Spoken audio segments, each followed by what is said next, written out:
Hi, I'm Dominique Howard, and you're watching Let's Talk About It with Raheem Mitchell. Let's talk about it. Say I just heard about a show. Let's talk about it, talk about it. Where the independent artists go. Let's talk about it, talk about it. Niecy got a new EP. Let's talk about it, talk about it. Stephanie's doing comedy. Let's talk about it, talk about it. That girl from LA and that guy. Let's talk about it, talk about it. And now your host of Let's Talk About It, Raheem Mitchell. Hello, and welcome to Let's Talk About It. I am your host, Raheem Mitchell. Thank you for tuning in. And I know it's late, but I would like to say Happy Mother's Day to all the mothers out there. Without you, we wouldn't be able to get anything done. And mothers, I want to tell you, I love you all. And ladies and gentlemen, today on my show, I had the opportunity of being introduced to her from another friend that was on my show previously.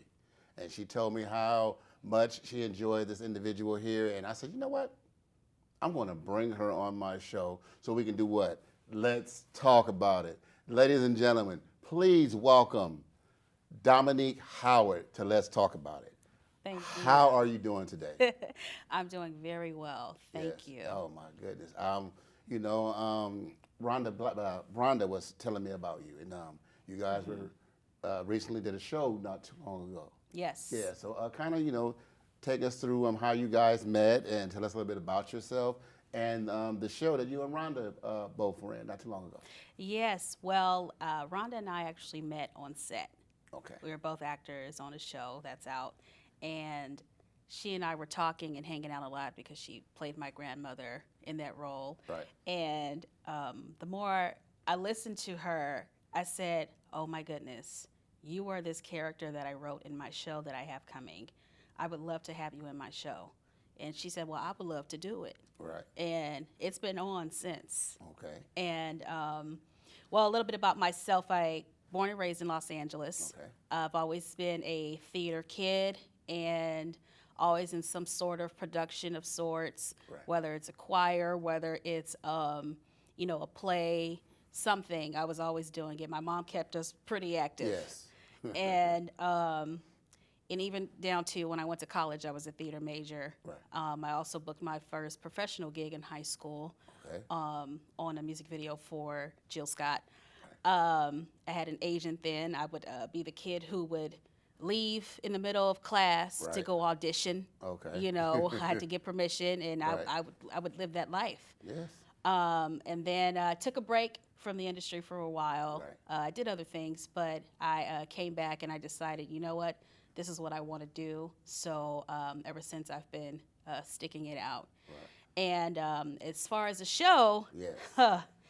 that journey. Yeah. So the show is called Tired: Monologues of Broken Women. Okay. And I developed that concept and started writing it back in 2019. Okay.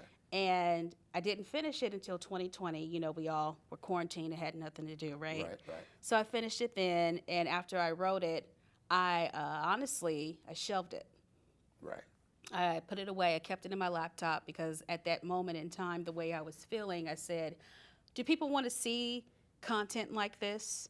Because it's theater for one. Right. They're monologues too. Mm-hmm. And with the internet and reality TV, we're oversaturated with things that are not real, Right. if you will. Right. Everybody likes toxicity. Right. Unfortunately, they want to see drama. They want to see arguments. And my material, my art, is contrary to that. Right. So I put it away. Okay. And I actually ended up writing a short film not Okay. too long after that. And it's called Unchain Me. Unchained. And Okay. so it's three of us actors that are sitting and we're monologuing about the state of the world. Right. The quarantine inspired me to write it. Yes. So we shot it at the end of 2020, and it was released Black History Month 2021, Okay. and ended up in 2 film festivals. Wow. And so, yeah, that's what I said. Okay. That's what I said. Wow, I didn't see that one coming. I just, Right. threw it out there. And from then, I've been getting a lot of encouragement, like, hey, keep writing, keep doing this. And I'm like, okay, let's see what else. Because sometimes you're never satisfied. Yes, you always know? got to go that extra mile. Yeah. Yes. Yeah.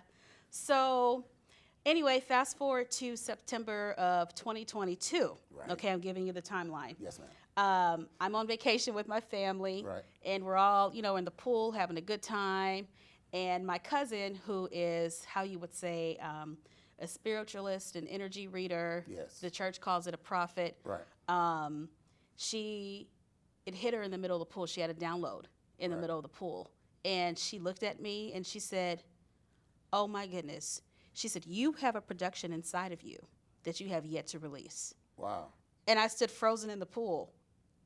I was like, huh? Talk to me. You mean? Because it's a few of us in here. Yeah. So that would be clear who you talking to. Right, right. And she was talking to me. And I said, yeah, it's actually sitting in my laptop right now. The one that I shelved. Yeah. Sitting there, untouched. Nobody knew about it. Right. How does she know about Because it was dropped in her spirit. it? Yes. It was dropped in her spirit. She got information, And she said, stop questioning yourself. Stop worrying about how you're going to get it done, and whatever your doubts or your fears are, do it. Right. You're going to have people behind you. You're going to have people who are going to work with you. You're going to have help, And I said, okay. And it was a lot to process at the time. Right. It's, when somebody tells you something about yourself that you don't share, and they're able to figure it out because they're that spiritual of a person. They have a spiritual eye. They can see through things. Right. Sometimes that's the way it happens. Mm-hmm. So by October, I said, okay, this is what I'm going to do. I'm going to do it. I'm going to answer the call. It's bigger than me. Right. And I said, I'll debut it, the first week in April, which is my birthday weekend. Right. Oh, I said, that's what happy belated. Thank you. But I was saying that's what I'll do for my birthday. I'll have a show. Right. So by November, I was in pre-production, cast, in December, had my theater booked, ready to go. All right. Yeah. So the show itself, it's about 7 characters who are up there monologuing. They're all from different walks of life. They have nothing to do with each other. Right. And they're up there telling their stories. And they're all black women. Mm-hmm. And I know that being a black man yourself, you understand that there's a stigma around mental health. Yes. Me, artistically, I felt that it was my duty to eradicate that stigma around Yes. mental health, Mm-hmm. And with telling these stories. Yes. And sometimes people tend to hold things in. You have traumatic things that happen to you, big or small, and it affects you differently, right? We all get affected differently by different things that happen to us. Yes. And I allowed that space for those characters to voice their things out loud for Right. the first time. And my message to the audience was to let them know that there's a community of people who go through things just like you do. Yes. And it's better to let it out and talk about it. Let's talk about it. There you know. There you go. And that was That's that was my whole mission of the show. Let's talk about it, because it's no good. It doesn't serve us to keep it in. No. Your story is your story. Your experience is your experience. What happened to you is what happened to you. And let me tell you something. Everything that happens to us, it's not new under the sun. Right. Somebody else has probably been through something just like you, or probably even worse. Yeah. So there should be no shame and no judgment in your past or anything that's happened to you, because we're all human, and we're all here to help each other. Right. Even Marvin Gaye said we're all sensitive people with so Yeah. much love to give. Yeah. And that's what it's about. Yeah. And I was happy to see that the audience got it. Right. And thank God my show sold out all 3 nights. Wow. Yeah. Congratulations. Thank you. Yes. Thank you. Also, we're coming back again. Oh, and trust me, I'm gonna be there this time. We're Yes. coming back again. The actors all share with me that there's so many people that wanted to come that couldn't make it. Right. People have reached out to me saying, hey, is the show coming back? So I just officially did a deal with the theater for an extension run, and we'll be here at the end of July. All right. Back at the same theater, and Miss Rhonda will be there. Okay. She's great. Her character, hilarious. All right. hilarious. You're really going to enjoy her. Yeah. She had the audience going every single night. Yeah. And it was a great experience. Cool. It was a great experience. I'm Yes, grateful. Trust me. I would love to come out and see the production. You should. Yes. I would love to have you. Yeah. Oh, trust me. I will be there this time. As soon as I know, I'm going to put it on my calendar. July 28th, 29th, and 30th. All right. And where is it going to be? At Theater 68. That's in North Hollywood, California. All right. I'm going to most certainly be there. Yeah. And before the show ends, I'm going to ask you to repeat that again, just to make Yes. sure everybody get it. So Sure. this is what I want to ask you a question about. A lot of people that's outside of the production area really don't understand what goes on behind closed doors Yes. when we're putting shows together. Yes. From booking a theater Right. to doing your auditions to doing all of this. And they be like, well, how hard is that? Dude, you don't understand. Sitting in the theater and interviewing and auditioning, 4 to 5, 7 to 8, 10 people, and this is an all-day thing. See, but most directors have a Rolodex, and like, I know who can play this role. I know who can play this role. Right. And they just calling them. Yep. I'm gonna send you the script. You tell me what you think. Right. So I don't have to do no casting because Right. casting gonna take away from the production. Absolutely. I prefer to put more time into rehearsing and all that stuff than casting people. So Right. do you also experience that situation? Oh, yes. So with this specific production, for me, it was like birthing a new baby. Right. Okay. So I was very cautious of who I had in my show. Right. That being said, I called everybody. Everybody I already had cast, I know personally. Right. And these are people that I trusted with these characters. Right. So I did not have formal auditions. Okay. Not for this. This was an intense subject. Right. And I wanted to be executed in a certain way. Right. And I wanted the energy to be right. I wanted the energy of the cast who know me personally, to know how I am Right. and how I feel about certain things, and they respect it, and they were able to deliver the Right. way that I loved it to be delivered. Yeah. That's good. But isn't it nice to just be at rehearsal Yeah. and you not having to bump heads with nobody? Oh, it was great. It was great. Everyone got along. Yes. I didn't have to put out any of those type of fires, Okay. It's just great to you can come in and okay, everybody's gonna be on book, and then everybody's gonna be off book in a week. Right. Now we can get this puppy up on his feet. Oh, yeah. And we can start moving now. Yeah. Well, I spent a lot of time with the actors one-on-one. Yes. Before they even met each other. Right. Yeah, because some of them didn't know each other. And my rehearsal style, it was one-on-one. Right. Because they're monologues. Right. We don't Okay. need to come to rehearsal every week to work on one or two people's monologues, Right. And by the time we finally got together for the first time, the energy in the room was so beautiful. Yes. Everybody sat there and it was in awe of each other's work that they put together over the month's time. Yes.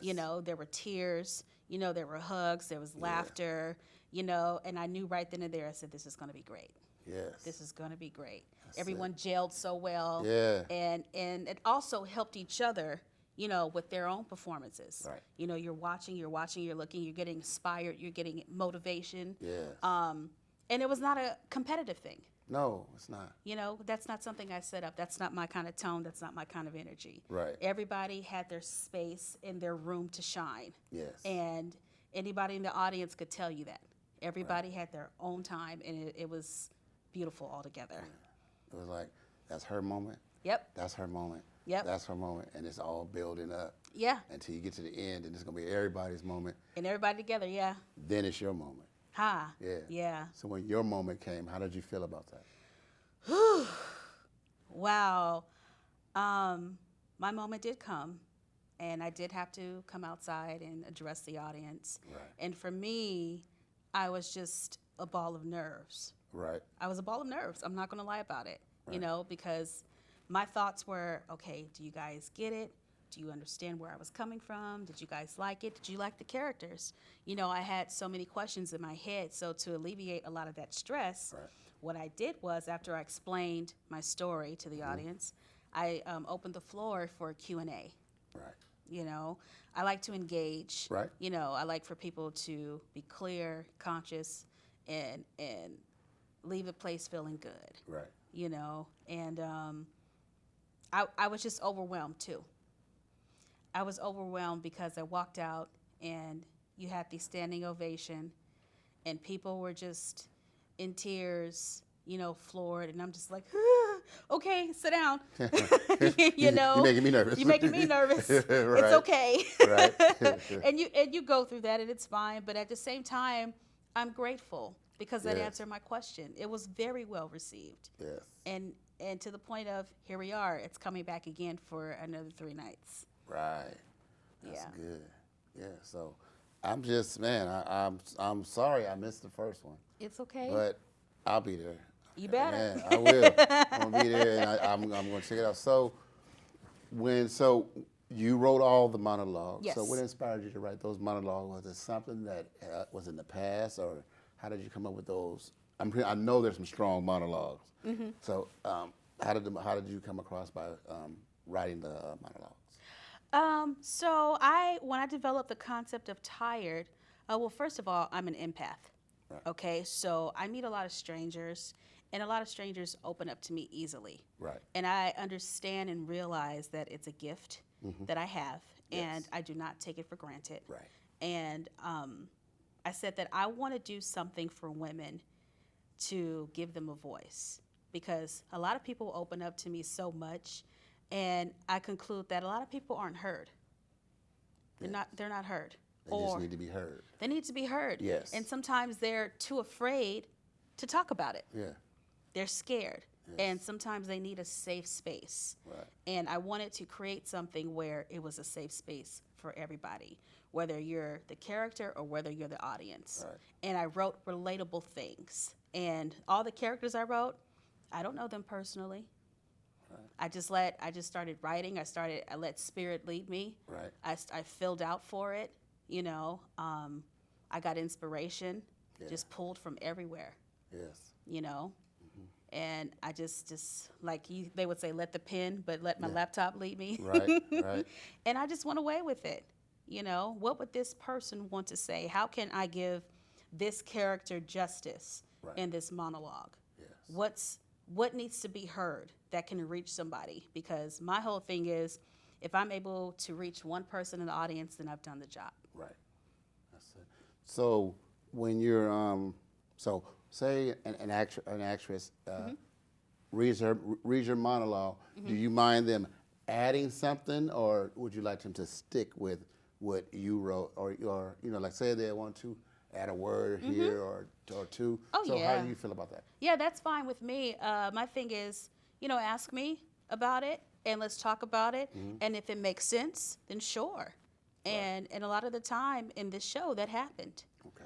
You know, we're just trying to make it make sense to the character. And my thing is, if adding this or saying this or doing this is going to help, you know, further your performance or better your performance, I'm all for it. Okay. And it makes me feel good that they ask me that, because that means they're doing the work Right. instead of just learning lines and repeating it. Right. You know, you're breaking the script down. You're getting to know the character. You're figuring out the backstory. Yes. Because once you know, put your gloves on and do the work, you know, you'll be able to see that in the performance. Right. You know, every little inflection, the nuances, you know, even if you just walk over here to the right, Yeah. you can tell that they sat with this material Yes. and they wanted to execute it properly. Yeah. And all of the actors, they did that. Yes. You know, in our one-on-ones, we discussed these characters through and through. Right. And as a result, we got what we got. All right. That's excellent. Because like I say, I have an extensive theater, television, commercial background. Yeah. And theater is my first love. Me too. Yeah. Whenever it comes down to doing theater, I get so excited. I Yeah. remember years ago, I did a show with a gentleman by the name of Jerry Jones, Okay. and it was called the Inquest of Sam Cooke. Wow, Sam And, Cooke. Yeah, Sam Cooke. And I played Sam Cooke's lawyer. Okay. So, and I didn't really know about Sam Cooke too much. Yeah. So, before I would go to rehearsal, or as I was driving anywhere, I was always listening to Sam Cooke. Okay. So I always listen to him to get a feel Yeah. of his feelings. I didn't know Sam Cooke. When I Yeah. heard his music, Right. I'm like, oh, that's Sam Cooke. Right. Yeah, so then the monologue I had to do in the beginning, and I started reaching back from when I was listening to his music, and I Yeah. said, oh, okay, yeah. So and do it you, was, you believe that helped you with your oh, performance? yes. Yeah. Oh, it helped me, and oh my God, you don't know how much how much it really did help me. Yeah. And it was, it was cool, Yeah. and I enjoyed it. In theaters, you can just be free, you can just be Yes. yourself. Yes. And you have to understand that in theater, it's about you. Yeah. You understand what I'm saying? Absolutely. So, like, no, when you doing a sitcom, you can have a director say cut. Right. When you're doing a movie, you have a director say cut. Right. And then they go to the editing room. Right. And then they pick out the piece that they want. Right. But when you're on that stage, flat-footed on that stage by yourself, It's none of that. none of that. It's all you. Yep. And that's what I love Me about too. that. I Right. love that it's all you. Yeah. It's not gonna be no cutting. You're Right. not gonna call for line. Right. Let's go. You have to. And even if you feel the moment that you need to call for a line, you have to figure it out. Yeah, You have to. that's it. And I love that too because it keeps your brain sharp. Yes. It keeps you on your toes, and it keeps you think. Yeah. Think. How do you reel yourself back in? Yeah. How do You you bring know. how you gonna bring yourself back? Mm-hmm. Yeah. That's a beautiful thing, and it's also that adrenaline rush Oh on man. the stage too. Every night you have different energies and different audiences and different responses. Yeah. Somebody may laugh at this part that night and laugh at something else that night, Yeah. or something might just straight up slap them in the face, and you're Yes. like, wow, I didn't know that line was going to hit like that. Yeah. It's just a certain way you delivering. You're delivering that. Right. And sometimes the director would say, okay, when you say that, throw the word this away. Yeah. Throw that away. Like, Right. Man, whatever. Like, kind of throw it away. Yeah. You're like, throw it away. Just kind of offshoot. Yeah. And you'll see what I'm talking about. Yeah.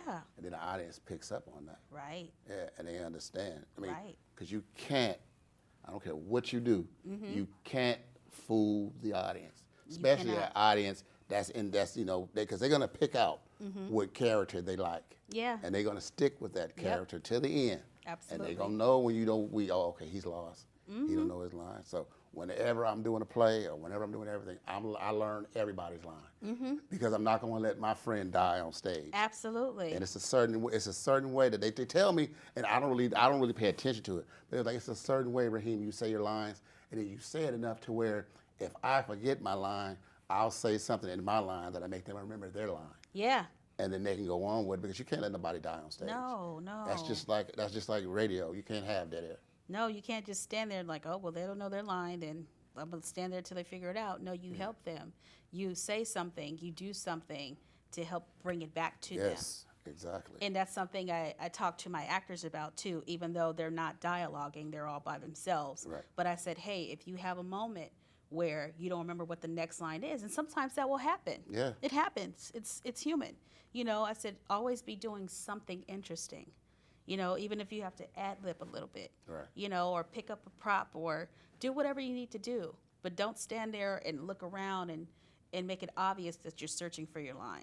Yeah. A good actor is always going to be in character. Yes. So if they need to take a beat in a moment to figure out, okay, oh shoot, let me get back. You're drinking your water and you're trying to remember your line, or you're picking up your broom and sweeping a little bit more and shaking your head and talking, and then you get back to it. Yes. There's always creative ways you can get around that. Exactly. Yeah. Yeah. Or, just say that first line over again. Huh. And then it come back to you. Yeah. Just say that first line over again. Yeah. Yeah, that So, too. That's That's been done. Yeah. And the audience be like, they laugh, and then he can keep going. That's it. Yeah, because I remember that this one guy was supposed to say to me, "You're gonna stand there and then he was gonna go on." Right. Right. So I said my line, and he was supposed to say, "Oh, so you're gonna stand there and not such such such such." So I turned around. I said, "Oh, so you just gonna stand there?" And he looked at me and was like, then he said, no, so you're just standing there. he changed it to where so just you're just standing there. Because I said, oh, Right. so you just gonna stand there? Right. He's like, no, so you're just standing there doing such, and then it brought him back. And then when we went to intermission, he was like, man, if you did not feed me my line. See, I said, and "Man, it you worked got to." out. Yeah, because it's both of you guys out there. Yeah.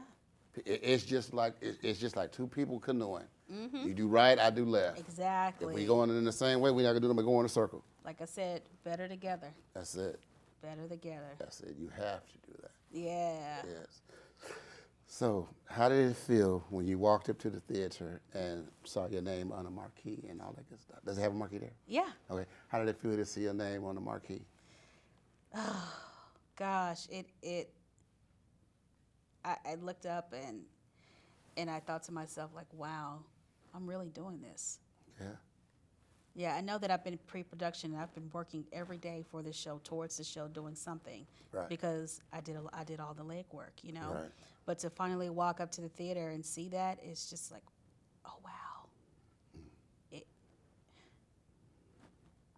It was hitting me. It was hitting me. And I said, okay, I can do this. Yeah. I can do this. And not because it wasn't about, oh, look at me, my name was on the marquee. It wasn't a self-glorification Right. thing for me, not at all. It's more of, wow, I can do this, Right. and maybe I can open doors, Yes. and I can make more connections, or I can get my art out there and I can help and heal people. Right. It was more of that for me. And I felt like it was my duty to continue on that path in that way. And when I looked at that marquee, I said, look at where we are now with all the actors from back in the day and when racism was at its height. Right. And they couldn't get a marquee, or they had to enter the back of the theater. Right. You know, they didn't have opportunities that I have. So I'm standing on the shoulders of my predecessors. Right. And I feel like it is my duty to keep that going because they've worked hard. Black actors and black theater, you know, they worked very hard. And like I said, it's bigger than me. Yes. The torch has been passed. And little old me, you know, if I'm just one extra vessel that's being used for this, Yeah. Use me. use me. I'm here for it. I receive it. Yes. I want to ask you about your like wow moment. Yeah. Okay, so very good friend of mine. We were doing a show together, and it was at the I believe it was at the Will Turn. Okay. The Will Turn Theater. Yeah. So Western. yeah, was the Western Will Turn, right? Yeah, the Wilshire Will Turn. and Western. Western. So we was doing the show, and he was like, he looked at me. First he called. He got a message, and he looked at me. We was in the car. He said, "Raheem." I said, "What?" He said, "Call the Will Turn and get tickets for the show." I said, "What?" He said, "Just pick up your phone, call the Will Turn, and get tickets for the show." I said, "I'm in a show." He said, "I know, but just call them." I called the Will Turn, and I said, "Yeah, I'm trying to get tickets for such and such." And the lady was like, "I'm sorry, all 3 nights have been sold out." I said, "Say it again." And she was like, "Yes, all 3 nights have been sold out." Mm-hmm. She was like, such and such just called like maybe 10 minutes ago before you. So I'm looking at him, and he's sitting in the driver's seat going, I said, "Dude, all 3 shows are sold out." He said, "Raheem, I heard her, but I wanted to make sure I wasn't dreaming." I had to hear it coming out of, besides her mouth, I had to hear it coming out of your mouth. Yeah. And all 3, it's hard to sell 3 shows at the Will Turn with no headliner. Just a bunch of local actors in the area. And so how was your wahoo moment when you called and there was like, or your friend tried to call like, "Hey, I can't get tickets. What do I do?" And you're like, "What do you mean you can't get tickets?" So how did that make you feel? Well, first of all, congratulations to you Yes. for that show.